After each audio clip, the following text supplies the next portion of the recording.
All right, guys, welcome back. So you should have noticed that anytime we have a zero for an x in our proportional relationships, our y's are going to be zero. Why? Because anything times zero is zero, right? So even if my constant of proportionality was 20, doesn't matter. 20 times zero is zero. So you're always going to get that y being zero. You're always going to have that zero, zero. That's where all proportional relationships pass through. They always pass through zero, zero. When x was 9, you should have gotten that y was equal to 6. So now we get this line here. I connected them with a line and put my arrow to show that it would keep going if we tried different points. Okay, so this is important. The value of 2/3 in the last exercise is known as the slope of the line. This is going to be a super important word that is going to be critical for our using lines for basically the next couple of months. All right, so let's get this down. Slope. When written in a ratio or fraction form, the numerator will always give the change in y, and the denominator will always give the change in x. We noted that from last lesson.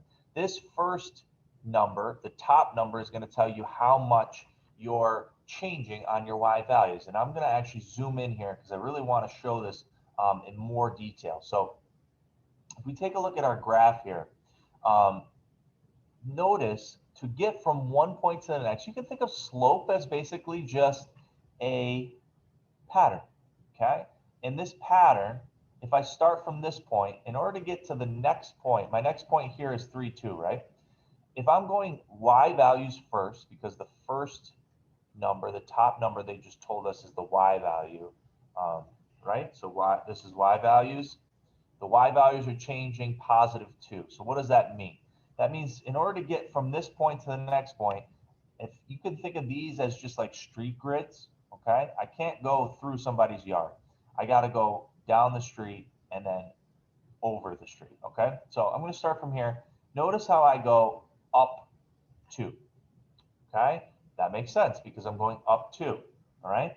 Now, the bottom number tells me the x value. So how much does the x change, okay? So x values, all right? So that tells me that I'm going to go 3 to the right to get to my next point. So I'm here, okay, I'm here, and I have to go to the right 3 points, and where did I get to? My point there. Now, let's make sure that pattern is the same throughout. So a slope is just a pattern. It tells you how do you get from one point to the next on a line, okay? So again, it should be up 2, right 3, up 2, right 3, up 2, right 3. That's our pattern. So I'm going to go here. I'm going to try that again. Up 2, then I'm going to go right 3. Yep, I got to another point. Let's try it again. Up 2, right 3. I got to another point. It works. If I want it again, does it look like my black line is going to cross over that? Probably, right? So this pattern here of these triangles tells you exactly the pattern to get from one point to the next. So I could find the rest of these points. I don't even have to do any of this calculation here. All I have to have is my slope, which in a proportional relationship like this, the slope is the constant proportionality. It says k equals y over x. The y values on top, x values on bottom. All right, we're going to get a chance to try this in a new problem next. So I'll see you in the next video.